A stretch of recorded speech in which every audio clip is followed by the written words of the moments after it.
छतरपुर जिले की चंदला विधानसभा को लेकर लगातार हमारे पास कॉल्स आते रहते हैं और लोग हमसे ये पूछने का प्रयास करते हैं कि भाई साहब इस बार हमें बताइए कि चंदला विधानसभा में व्यक्ति के रूप में कौन सा नेता सबसे ज़्यादा आगे चल रहा है। तो आज इसी को लेकर हम ये वीडियो लेकर के आए हैं और आज हम इस वीडियो में आपको ये बताने का प्रयास करेंगे कि चंदला विधानसभा में इस बार कौन सी पार्टी और कौन सा नेता हावी रहने वाला है, ये सब भी बताएंगे। कमेंट बॉक्स में बहुत सारे लोगों ने हमसे कई सवाल भी पूछे, उन सवालों पर भी आएंगे। और जो आप कर्मचारियों की रिश्वतखोरी और भ्रष्टाचार से चंदला विधानसभा में लगातार लोग परेशान हैं और मैं लगातार चंदला विधानसभा का ही नाम क्यों ले रहा हूं, क्योंकि इस बार के चुनाव में हमने जो मुख्य रूप से कवरेज की है वो छतरपुर जिले की चंदला विधानसभा से ही की है। लगातार हम जनता के बीच गए हैं, जनता के आखिरी पायदान में जो व्यक्ति खड़ा है उससे पूछने का हमने प्रयास किया, उसके मुद्दे, उसकी मांगे और उसकी बातें आप तक पहुंचाने का प्रयास किया है और हमारे अंतर्मन में जो चल रहा है वो आज हम आपको सारा बताने का प्रयास करेंगे।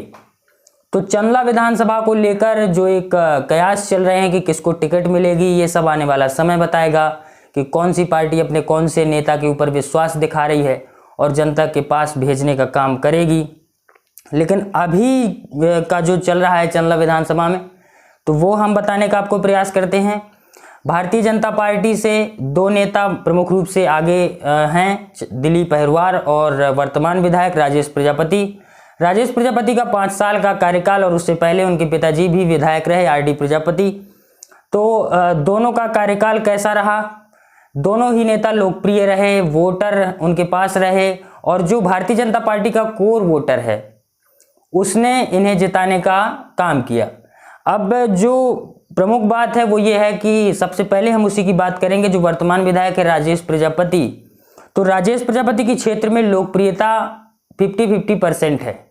कुछ लोगों का ऐसा मानना है, जो विरोधी पार्टियों के भी लोग हैं जो उससे जुड़े हुए हैं और सवर्ण समाज से हैं, तो उनके पिताजी के द्वारा लगातार ब्राह्मण समाज पर जो हमला किया जाता रहा, बयान दिए जाते रहे, उसको लेकर के जो सवर्ण समाज है, जो ब्राह्मण समाज है, उनका कहना है कि ब्राह्मण समाज और सवर्ण समाज नाराज है। और दूसरा पक्ष ये कहता है कि जो ये लोग हैं ये विरोधी पार्टी के समर्थक हैं। और मैं आपको बता दूं कि सत्यव्रत चतुर्वेदी के ज़माने से ब्राह्मणों में अच्छी खासी लोकप्रियता कांग्रेस पार्टी की रही है। कांग्रेस का भी अच्छा खासा कोर वोटर इस क्षेत्र में रहा है। लेकिन सत्यव्रत चतुर्वेदी के जाने के बाद और उनकी राजनीतिक जीवन में चंदला विधानसभा का जो रोल रहा उसके ख़त्म होने के बाद ब्राह्मणों में भी आपसी मतभेद हो गए, कुछ कांग्रेस में चले गए, कुछ भारतीय जनता पार्टी में हो गए। तब से भारतीय जनता पार्टी इस क्षेत्र में कब्जा जमाए हुए है और लगातार भारतीय जनता पार्टी से ही नेता जीतकर आ रहे हैं।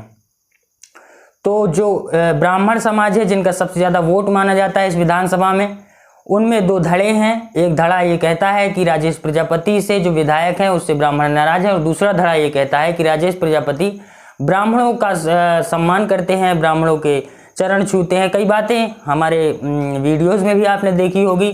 तो दूसरा धड़ा जो है वो राजेश प्रजापति का समर्थक है। अब आते हैं जो अन्य जातियां हैं उन पर। तो जो अन्य जातियां हैं उनमें भी ऐसा ही है, बराबर बराबर राजेश प्रजापति के कुछ समर्थक भी हैं, कुछ विरोधी भी हैं। कुछ लोगों का ये कहना है कि राजेश प्रजापति ने कुछ खास विकास नहीं किया और वहीं जो राजेश प्रजापति के समर्थक हैं उनका कहना है कि राजेश प्रजापति को भारतीय जनता पार्टी के जो कुछ बड़े नेता हैं, जो प्रदेश नेतृत्व रहा, जो बड़े नेता रहे, उन लोगों ने राजेश प्रजापति को वैसा काम नहीं करने दिया जैसा वो करना चाहते थे।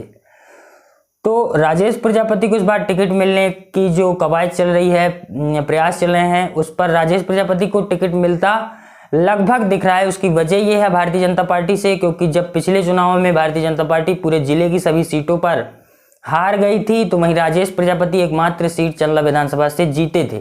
और उसकी खास वजह यह है कि यहाँ के जो कस्बे हैं, चाहे सरबई हो, चाहे चंदला हो, चाहे बारीगढ़ हो, चाहे गौरिहार हो, इनमें जो संघ की भूमिका है वो प्रमुख होती है। कुछ संघ के लोग हैं जो यहाँ माहौल बनाने का प्रयास करते हैं और जो बड़े कस्बे हैं उनमें जो छोटे छोटे गाँवों के लोग हैं वो लगातार आते रहते हैं सब्जी भाजी ये सब खरीदने के लिए। तो यहीं इन्हीं कस्बों से एक माहौल तैयार किया जाता है। बछौन भी आता है, बछौन से भी माहौल अच्छा खासा पिछली बार राजेश प्रजापति को समर्थन मिला था। तो जो गाँव, जो बड़े कस्बे हैं, चाहे सरबई हो, चाहे चंदला हो, चाहे गौरिहार हो, चाहे बारीगढ़ हो, इन सभी गाँवों से एक माहौल तैयार किया गया था पिछले चुनाव में और उस पर राजेश प्रजापति को सफलता मिली थी। कांग्रेस पार्टी से भी दो नेता दिख रहे हैं, एक पुष्पेंद्र अहिरवार हैं, एक पुराने ही जो प्रत्याशी रहे हरप्रसाद अनुरागी, गोपी मास्टर। कांग्रेस से और भी नेता हैं, चाहे नित्या सिंह हो, राजू प्रजापति हो, देवेंद्र अहिरवार हो, बहुत सारे नेता हैं जो टिकट की मांग कर रहे हैं। भारतीय जनता पार्टी से दिलीप अहिरवार और राजेश प्रजापति टिकट की दावेदारी कर रहे हैं। तो कांग्रेस से अगर लोकप्रियता की बात करें तो प्रथम नंबर पर जिसकी लोकप्रियता हमें देखने को मिली है हमारे सर्वे में, वो है पुष्पेंद्र अहिरवार। और उसकी वजह यह है कि पुष्पेंद्र अहिरवार पिछले चुनाव में बहुजन समाजवादी पार्टी से चुनाव लड़ चुके हैं और पिछले चुनाव में भी उनको अच्छा खासा वोट मिला था। हो सकता है कि वो बहुजन समाजवादी पार्टी का ही वोट रहा हो। पुष्पेंद्र अहिरवार के भी समर्थकों ने वोट किया था और उन्होंने पिछले 5 सालों में, पिछले चुनाव से लेकर और अब तक के चुनाव में उन्होंने अच्छे खासे समर्थक जो हैं वो तैयार कर लिए हैं। इसलिए पार्टी हो सकता है कि पुष्पेंद्र अहिरवार पर अपना विश्वास दिखाए। और पुष्पेंद्र अहिरवार की लोकप्रियता के ही बराबर से अगर बात की जाए तो हरप्रसाद अनुरागी, गोपी मास्टर की भी लोकप्रियता है।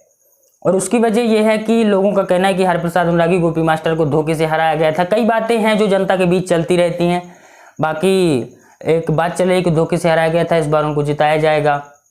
तो हरप्रसाद अनुरागी को भी अच्छी खासी लोकप्रियता दिख रही है। लोग चाहते हैं कि कांग्रेस से गोपी मास्टर, हरप्रसाद अनुरागी चुनाव लड़ें। तो पुष्पेंद्र अहिरवार और गोपी मास्टर जो हरप्रसाद हैं उनकी लोकप्रियता भी 50-50% हमको ऐसा लगा कि दिखी है। लेकिन पुष्पेंद्र अहिरवार की तरफ जो हमें सबसे ज़्यादा प्रभाव दिखा वो युवाओं का दिखा। युवाओं में पुष्पेंद्र अहिरवार की अच्छी खासी लोकप्रियता है और उसी की वजह है कि पुष्पेंद्र अहिरवार को इस बार टिकट मिलती दिख रही है। और चुनाव के नज़दीक आने तक भी पुष्पेंद्र अहिरवार लगातार क्षेत्र में घूम रहे हैं और जनता का समर्थन प्राप्त कर रहे हैं। कांग्रेस से एक और नेता हैं रविशंकर, अभिलाषा रविशंकर अहिरवार। आपने दीवारों में भी नाम लिखा हुआ देखा होगा। कुछ गांवों में लोगों ने रविशंकर अहिरवार का भी नाम लिया है। अब आते हैं फिर से भाजपा की तरफ। तो राजेश प्रजापति की हमने आपको लोकप्रियता बता दी थी।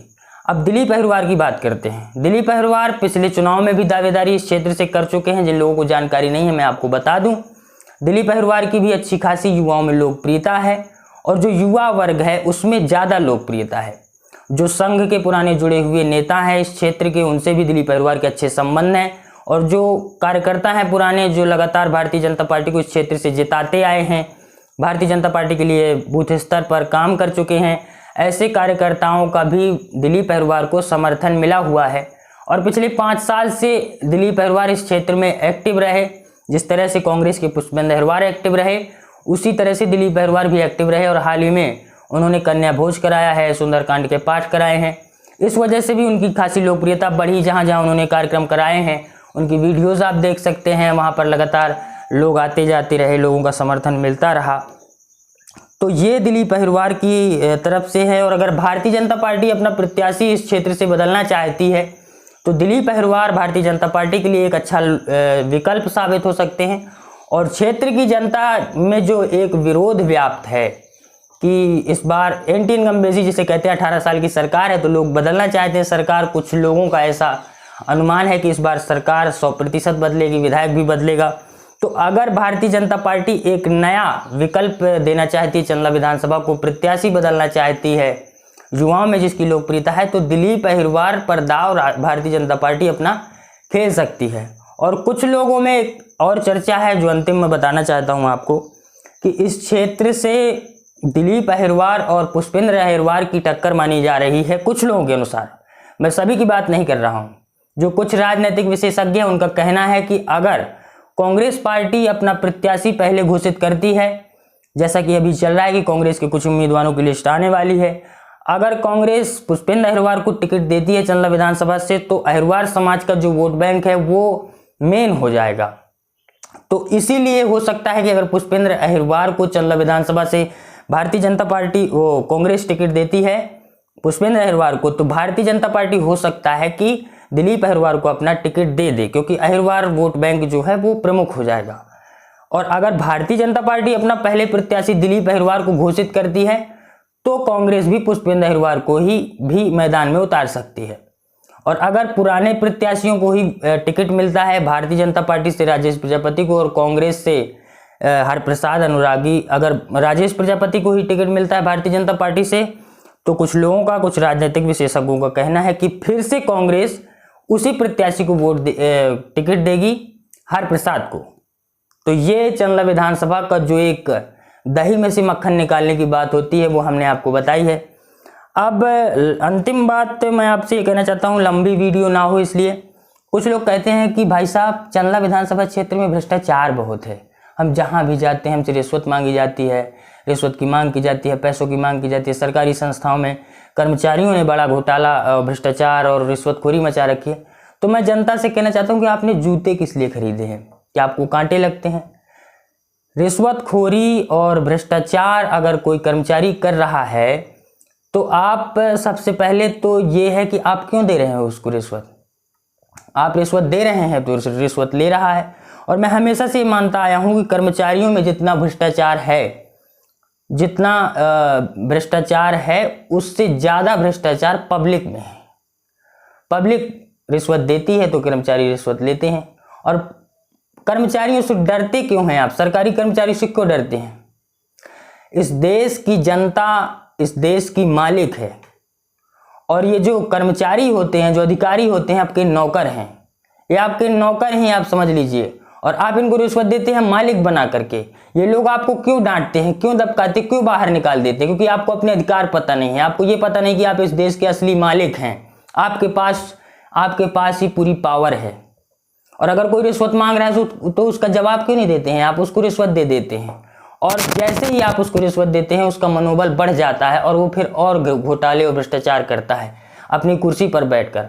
अगर कोई अधिकारी कर्मचारी अपनी कुर्सी पर बैठकर सही तरीके से काम नहीं कर रहा है तो उसका गाल लाल करना आपका काम है, उसको सबक सिखाना आपका काम है। आप मालिक हैं इस देश के, बेवकूफ़ नहीं है कि आप कहीं भी जा रहे हैं किसी संस्था में, किसी सरकारी जगह पे अपना काम कराने के लिए और उसको रिश्वत दे रहे हैं। क्यों रिश्वत दे रहे हैं आप अपना काम कराइए। और आपने जूते खरीदे हैं तो उन्हीं जूतों में उस कर्मचारी के भ्रष्टाचार और रिश्वतखोरी का इलाज छुपा हुआ है। मैं हमेशा से कहता आया हूं। और अगर कोई कर्मचारी जो सरकारी संस्था पर, सरकारी इमारत में कुर्सी लगा करके बैठा है, अगर आपसे रिश्वत मांग रहा है तो आप उसको जवाब दे दीजिए, शशिकांत शुक्ला आपके साथ खड़ा है। तो जनता वाणी पर बने रहने के लिए आप सभी का धन्यवाद। ये वीडियो ज़्यादा लंबी नहीं करेंगे, आगे एक और डिबेट हमारी होने वाली है, उसको जरूर देखिएगा। जनता वाणी देखते रहिए। नमस्कार, जय हिंद।